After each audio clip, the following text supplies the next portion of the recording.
Hello bachcho, let's read this question. So the question here is a small ball of mass m is equals to 21 gram suspended by an insulating thread at a height h is equals to 12 centimeter from a large horizontal conducting plane performs small oscillations. ये figure आपको दी हुई है. After a charge q has been imparted to the ball, the oscillation period chart n is equals to 2.0 times. Okay, find q.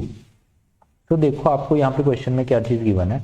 आपको एक oscillating mass given है जो कि एक थ्रेड से लटका हुआ है लाइक अ पेंडुलम. ठीक है, इसका मास आपको m गिवन है और ये कंडक्टिंग सरफेस से h हाइट पे प्लेस्ड है. ओके, पहले देखो अगर आप इसको सिंपल ऑसिलेशन इसमें कराओगे तो ये एक सिंपल पेंडुलम की तरह बिहेव करेगा, राइट. और उसके बाद आपने क्या किया, इसमें एक चार्ज दे दिया जिसको आपने चार्ज को दिया प्लस क्यू. ओके, अब ये प्लस क्यू चार्ज देने के बाद इस पे कुछ और एक्स्ट्रा फोर्सेस लगी होंगी क्योंकि यहाँ पे कंडक्टिंग प्लेन प्रेजेंट है. अब ये जो फोर्सेस लगी हैं इनकी वजह से इसके ऊपर कुछ ना कुछ जो टाइम पीरियड है इस ऑसिलेशन का उसमें चेंज आया होगा, राइट. तो आपको ये जो क्यू है इसको फाइंड आउट करना है कि ये चार्ज आपने कितना दिया है. ठीक है, आपको बोला है कि जो पीरियड ऑफ ऑसिलेशन है वो अब दुगना हो गया है पहले से, राइट. यानी कि आपका जो टाइम पीरियड था टी डैश वो कितना हो गया है, जो आपका पुराना टाइम पीरियड था जब तक आपने इसको चार्ज नहीं दिया था उसके दुगना हो गया. तो ये कंडीशन आपको गिवन है. तो देखो की कॉन्सेप्ट हम जो यहाँ पे यूज करने वाले हैं वो क्या है. एक तो जो सिंपल की कॉन्सेप्ट आपका यूज होगा वो आपको मालूम होना चाहिए कि जो टाइम पीरियड का फॉर्मूला होता है फॉर अ सिंपल पेंडुलम वो क्या होता है, राइट. सो टाइम पीरियड आपका कितना होता है, it is 2 pi under root of L by g. Okay, L यहाँ पे होती है आपकी लेंथ ऑफ दिस स्ट्रिंग जो आपको इस क्वेश्चन में जो भी रहेगी एल, ठीक है. और जी आपका होता है acceleration due to gravity.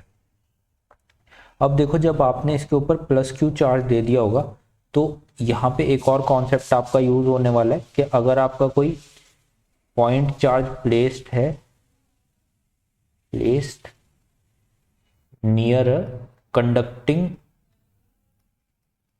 Conducting plate तो वो कितना फोर्स एक्सपीरियंस करता है, राइट. तो इस फोर्स का भी यहाँ पे कुछ ना कुछ रोल आने वाला है जिसकी वजह से इसका टाइम पीरियड चेंज होगा. तो चलो सॉल्व करते हैं इस क्वेश्चन को. देखो सबसे पहले तो हम जानते हैं जो टी का फॉर्मूला होता है सिंपल पेंडुलम के लिए वो होता है 2 पाई एल बाई जी. तो देखो यहाँ पे लेंथ में कोई चेंज नहीं हो रहा है, 2 पाई एक कांस्टेंट है तो यानी कि चेंज हुआ है इस जी में. ठीक है, यानी कि जो एक्सेलरेशन पहले इसके ऊपर लग रही थी वो नीचे की तरफ थी जी, ठीक है, जिसकी वजह से ऑसिलेशन में कुछ ना कुछ टाइम पीरियड में चेंज आ रहा था. अब जो इसके ऊपर जो फोर्स लग रही है अब इसके ऊपर एक और फोर्स यहाँ पे एक्ट कर रही होगी due to this conducting surface. ठीक है, क्योंकि ये कंडक्टिंग सरफेस यहाँ पे आ गया और इसके ऊपर एक चार्ज आ गया प्लस क्यू तो इसकी वजह से इसको एक फोर्स भी लग रही होगी और इस फोर्स की वजह से यहाँ पे एक एक्सेलरेशन भी होगा. ठीक है, सो अब जो आपका जी आने वाला है जी डैश वो एक नया जी आने वाला है तो वो इसको रिप्लेस करेगा यहाँ पे जिसकी वजह से आपका टाइम पीरियड चेंज होगा. तो बेसिकली उस जी डैश को हमें फाइंड आउट करना है. तो वो जी डैश क्या होगा, वो जी डैश आपका पहला जो एक्सेलरेशन लग रही थी वो तो है ही, बाकी ये जो नई एक्सेलरेशन आई है इस फोर्स की वजह से, जो ये फोर्स आपकी चार्ज की वजह से आई है, ये वाली एक्सेलरेशन इसमें ऐड हो जाएगी. ठीक है, तो इसको अगर हम फाइंड आउट करें, देखो इस फोर्स का डायरेक्ट फॉर्मूला आपने इलेक्ट्रोस्टैटिक्स में पढ़ा होगा. ये जो फोर्स होती है due to this conducting plate ये कितनी होती है, हम मिरर फॉर्मूले से यहाँ पे निकाल सकते हैं कि अगर हम इसको एक मिरर मान लें तो इसी डिस्टेंस पे यहाँ पे अगर एक दूसरा पॉइंट चार्ज होता तो इनके बीच में जितनी फोर्स लगती है वही फोर्स ये होती है. ठीक है, अगर इसको भी हम क्यू चार्ज मान लें तो इसके बीच में जो टोटल डिस्टेंस हो जाएगा वो 2h हो जाएगा. तो कूलम्ब्स लॉ के अकॉर्डिंग यहाँ पे जो फोर्स लगेगी वो कितनी होगी, क्यू स्क्वायर, बाकी के होता है यहाँ पे 1/4 pi epsilon naught, k is equal to 1/4 pi epsilon naught, ये हम जानते हैं. ठीक है, और नीचे इसकी जो डिस्टेंस है उसका whole square 2h square, right. ये फोर्स होती है और इसकी वजह से ये जो एक्सेलरेशन आएगा इस फोर्स की वजह से वो कितना हो जाएगा, एक्सेलरेशन होता है कितना, फोर्स अपॉन मास, तो ये हो जाएगा के क्यू स्क्वायर अपॉन ये 4 हो जाएगा mh², राइट। तो ये एक्सेलरेशन अब इसमें ऐड हो जाएगी।